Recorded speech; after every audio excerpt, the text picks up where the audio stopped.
Hello, everyone.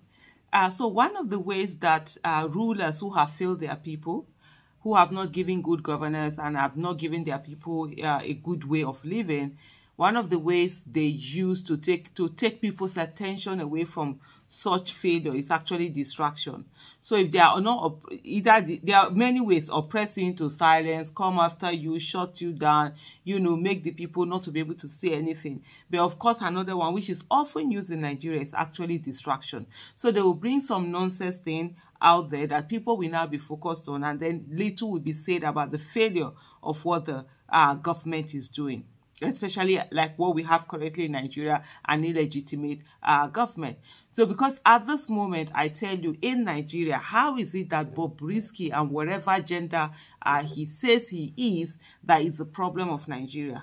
With the suffering that is going on, with the fact that people can't feed, with the fact that children are dying, children are malnourished, with the fact that people are actually looting from stores, from shops, with the fact that vehicles that are traveling, carrying food items are being robbed by citizens. Citizens are going after them, just cutting away food belonging to people, with the fact that people are being killed so much, with the fact that, abductions are going on. People are being abducted in their houses. People are being killed on the road where they are traveling. Food is extremely very expensive. So, there are so many things that are happening in Nigeria that Bobrisky and whatever he says his gender is what is the main focus of Nigeria. It's what they're going about and what they are focused on.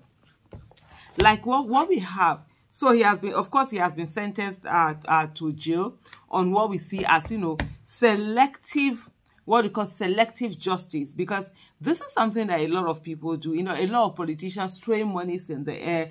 All the ones that even actually dehumanize people, degrade the naira, mutilate the naira, and all of that, do all sorts of things. So it's Bobrisky they decided that they were going to focus on, and they've sentenced him, to 6 months imprisonment without the option of fine. Let me just add to say that this is someone who is a first offender. This is someone who pled guilty. And so by pleading guilty, what he has simply done is that he has taken away so much burden from the state. He didn't waste the state's time. He didn't waste the state's money, because of course he would have said, oh no, he's not guilty.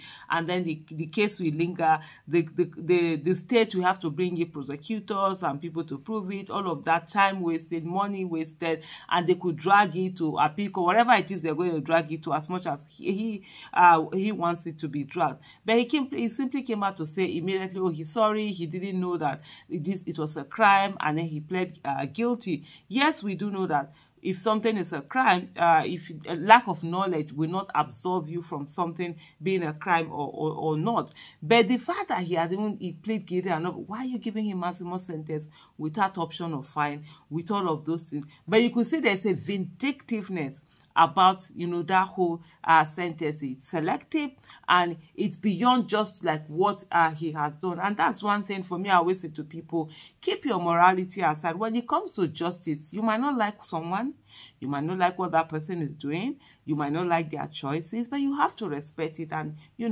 justice, give them justice the way you treat every other person, not to treat them differently, to punish them or not punish them because of whether you like them or you don't like them. But anyway, that's not the essence of this video. The main essence of this video is the fact that now he has been sentenced to jail, and then we find out the Nigerian Correctional Services, according to what the reports that are coming out, I'm taking this now from Insta blog, it says Bobrisky was perceived as an ordinary detainee and underwent a thorough examination. I think what they're trying to say here is that, oh, he wasn't treated as a maybe celebrity. Like some people said, oh, he's not even in any court. He probably is in his house.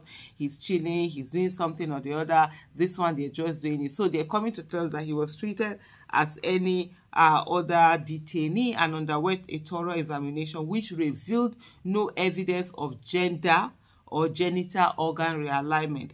His male biological characteristics remain unchanged. How is that any of our business? How is that any of anybody's business? Is that not supposed to be private information? whether he is or is not. Yes, okay, when you have detainees, you check them, you do fine. Have you who have you come out to release their genital or biological features with anyone? I mean, it's just crazy, honestly. You know, the kind of the things that happen in Nigeria, it's just crazy. Someone might be thinking, hey, yeah, it's Bobrisky. Today is Bobrisky, tomorrow it might be you. That's the way we must always look at these things. It's not to just say, hey, now, no, the implication. Today it's Bobrisky, tomorrow who will it be? It can be you. And so we must stand for what is right, for justice for people. People must not be dehumanized. Don't dehumanize anybody. Don't, don't go up, don't met out injustice on anybody. Don't exhibit high-handedness on anybody. Treat everybody equally. Treat everybody like citizens. People's choices are people's choices. The way they behave, they want to do whatever, that's a different thing. Let's always, have that respect for one another. That's something that is very key. And as far as I'm concerned, this is criminal. This is breach of someone's confidential information. This is breach of privacy. There should be a privacy somewhere where you're not supposed to put out this information. It's nobody's business.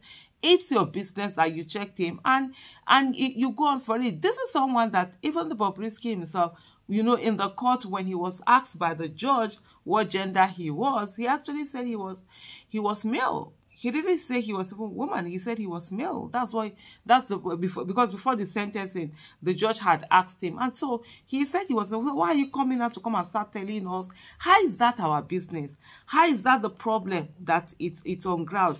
How is that what the correctional services, the Nigerian Correctional Service should be focused on, to the extent that they're coming out, we're saying it being reported in the newspaper where they're saying that, that Bobrisky, they've checked, there's no any evidence of gender alignment or reassignment of gender.